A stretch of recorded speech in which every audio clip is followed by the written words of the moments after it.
Robinhood Financial, LLC, member FINRA/SIPC.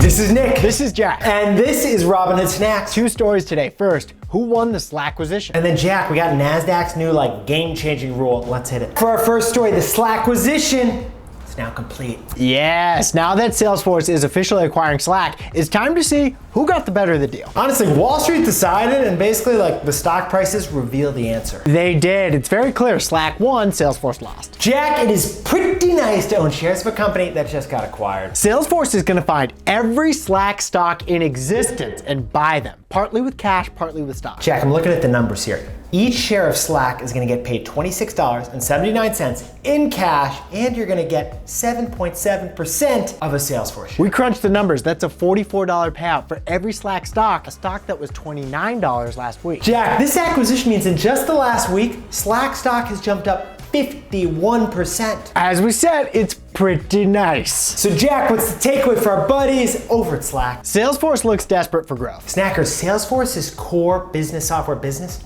sales have been slowing for a while now. But the CEO refuses to let the company slow down, so he buys companies to keep growth up. He's bought more than 60 companies at Salesforce. And now Salesforce shareholders are looking at the Slack deal and they're like, it's way too expensive. We're not fans of this thing. Nick, since news of this deal broke last week, Salesforce stock is down 15%. They're not impressed. Jack, for our second story, the Nasdaq Stock Exchange has noticed a problem with corporate America it wants to do something about ASAP. The companies you see trading on their techie fancy stock exchange, they're too white and they're too male. So Nasdaq just whipped up a whole new proposed rule. If you're gonna be listed on Nasdaq, you gotta have at least one board member who's a woman. And one person who identifies as an underrepresented minority or LGBTQ+. Or else you're off the exchange. You're kicked out of the park. Nick, being a member of a board of directors is a ridiculously nice gig. You go to 10 meetings a year and then you get paid a few $100,000. And you can zoom in, it's great. And of the top 3,500 publicly traded companies in the US, board members are just 20% female. And only 10% are non-white. So Nasdaq's thinking this new rule, it's not just the right thing to do, it's also good business. Turns out diverse management gets 19% better innovation than non-diverse management. The numbers speak. So Jack, what's the takeaway for our buddies over at Nasdaq? Big corporations have become de facto lawmakers in the US. Honestly, any board over in Germany, if you've got at least 3 people on it, one of them's gotta be a woman. That's the law. And in California, they passed a similar law, but only at the state level. But nationwide here in the US,